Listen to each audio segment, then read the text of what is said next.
সরকারি রেট কোথায় টানানো কোথায় এই নাকি আবার চলে গেছে কেন এখান থেকে দৌড়াদৌড়ি করে এই আসছে তো সবার ভালোর জন্য স্যার আসছে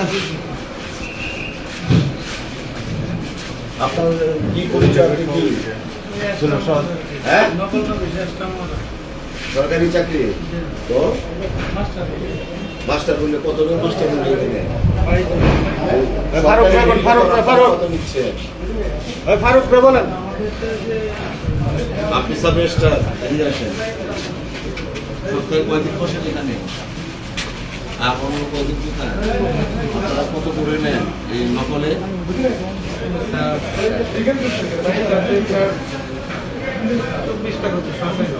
হ্যাঁ তাহলে বলতেছে 1500 টাকা তার তো এই মাত্র বললো 1500 টাকা 24 টাকা কত 24 টাকা 36 টাকা কত আসে 60 টাকা বাকি নিচে বলবে ওর চাকরি কি এখানে না কতদিন যাবত আছে এখানে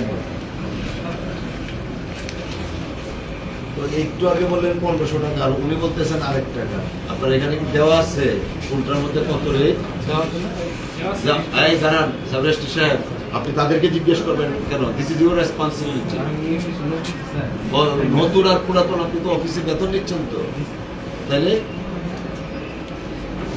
আপনি ওনাদেরকে জিজ্ঞেস করেন কেন the day you first enter into the office you should see যে এখানে কি আছে কি নাই তারপরে না আপনি অফিস শুরু করবেন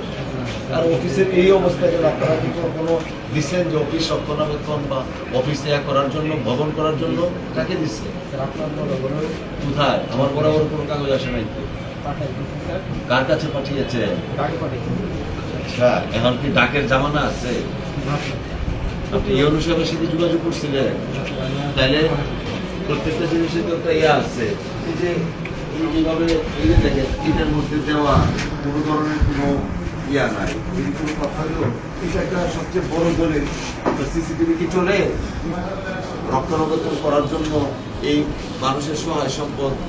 এলাকায় আসলে আমি বসতে পারি না খালি জমির যন্ত্রণা এর জমিটা তার জমিটা আপনাদের দেখেন ভবিগুলোর কি অবস্থা জায়গা নাই আপনার আমার কি কখনো বলছেন নাকি এমপি হিসাবে মনে হয় না কার কাছে লেখা হয়েছে আমি 6 মাস হলো দায়িত্বে আসলে কোনো একটা কাগজ পাই নাই আপনি বললেন লেখা হয়েছে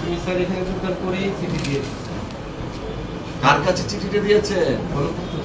গণপূর্ত কি আপনার কথায় কাজ করবে